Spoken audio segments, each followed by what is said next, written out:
I would want the Trump administration and Elon Musk and RFK to know you are going to get people killed. Tonight, CDC employees are fighting back against the firing of hundreds of workers. Under the plans, the CDC is set to lose 1,300 probationary employees. This happened on Robert F. Kennedy Jr.'s first day as HHS secretary after he said this. If you've been involved in good science, you got nothing to worry about. If you care about public health, you got nothing to worry about. The experience was really like being tied to railroad tracks and you're kind of feeling the train coming, but you're getting moved closer to the train at the same time. Maxwell Rochandel was one of hundreds of CDC employees who were fired. The team Maxwell worked on developed policy around hepatitis B and C, two conditions that tens of thousands of Americans are diagnosed with every year. Hepatitis B is a chronic infection. There's no cure, but there is a vaccine.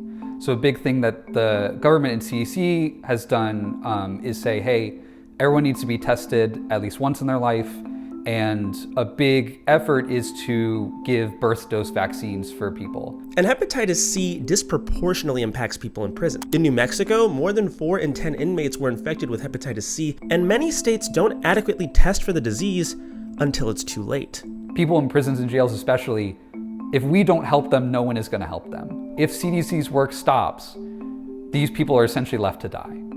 If we're not treating them while they're in prison or in jail, then they just return back to their community and can potentially spread the disease more.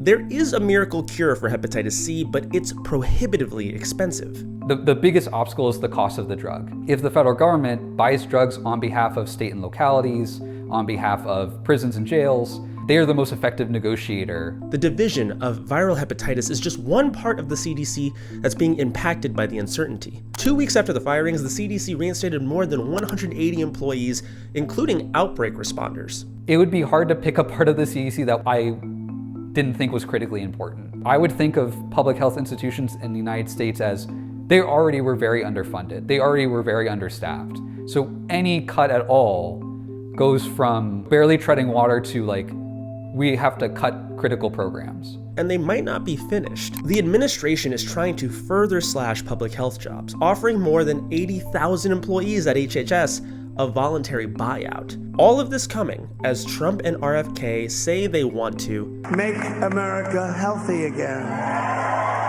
Our work was the lowest hanging fruit in public health. It was efficient, it was cost saving to be doing this work. If really you wanted to be efficient, you wanted to make America healthy again, this is the exact opposite of what you would do.